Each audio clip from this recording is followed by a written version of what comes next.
নমস্কার বন্ধুরা, তা আমি আজকে সর্ষে শাক বাটা একটা রেসিপি করব। তা আপনারা ভিডিওটা দেখুন। এখানে সর্ষে শাক নিয়েছি, 3 টুকরো রসুন, একটা লঙ্কা যেহেতু বেশি খায় না, আর এই লঙ্কায় খুব ঝাল।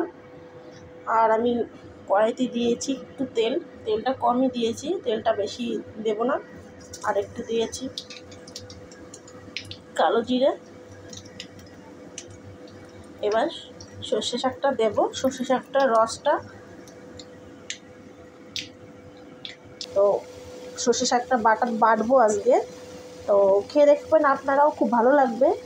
আমি সর্ষে শাকটা কেটে লবণ মাখিয়ে রেখে দিয়েছিলাম। আর কেউ ভুলেও জলটা ফেলবেন না, জলটাই খুবই উপকার।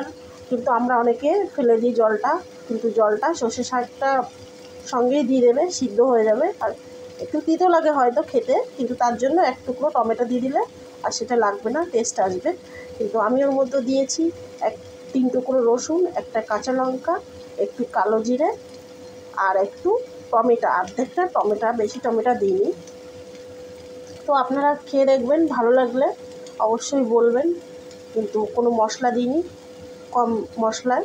আর এটা এখন সর্ষে শাকটা পাবে, খেয়ে দেখবেন আপনারা, খুব ভালো লাগবে।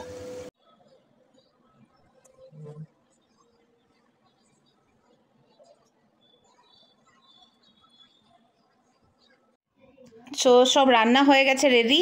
আজকে আছে ভাত, কাঁচা লঙ্কা, এটা হচ্ছে সর্ষে পাটার বাটা, এটা হচ্ছে মোরলা মাছ বেসন দিয়ে ভাজা, বেগুন ভাজা, আর ডাল। এটা হচ্ছে টমেটো আর পেঁয়াজ দিয়ে করা মসুরির ডাল। তো এবার আমরা খাওয়া দাওয়া শুরু করব। এরপরে খাওয়া করে যে বলছি কিরম হচ্ছে খাবারটা। তো এবার আমি মাখছি। প্রথমে খাবো এই বাটা দিয়ে, সর্ষে বাটা দিয়ে। এটা আগে খেয়ে দেখি।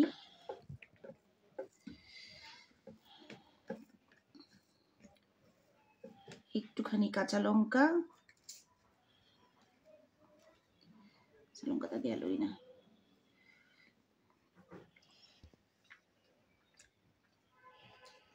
বেশ ভালো হয়েছে খেতে। এটা কি করে বানিয়েছো? এটা রসুন দিয়েছি 3 টুকরো, একটা কাঁচা লঙ্কা, বহুত ভালো আছে। আর একটা টমেটোর অর্ধেকটা, মানে তিতো লাগে সর্ষে শাকটা, ওই জন্য। সাথে এটা মোরলা মাছ ভাজা, আর কালো জিরে ফোড়ন দিয়েছি। বেশ ভালো আছে। জাস্ট ওইটুকুই। বেগুন ভাজাটাও হালকা একটু বেসনের ওই আছে, সামান্য, বেশিটা না। ওইটা দিয়ে করেছে, ওটাও বেগুন ভাজাটাও মুচমুচে হয়েছে খুব খেতে। ওই খেতে খাবারটা খুব ভালো হয়েছে।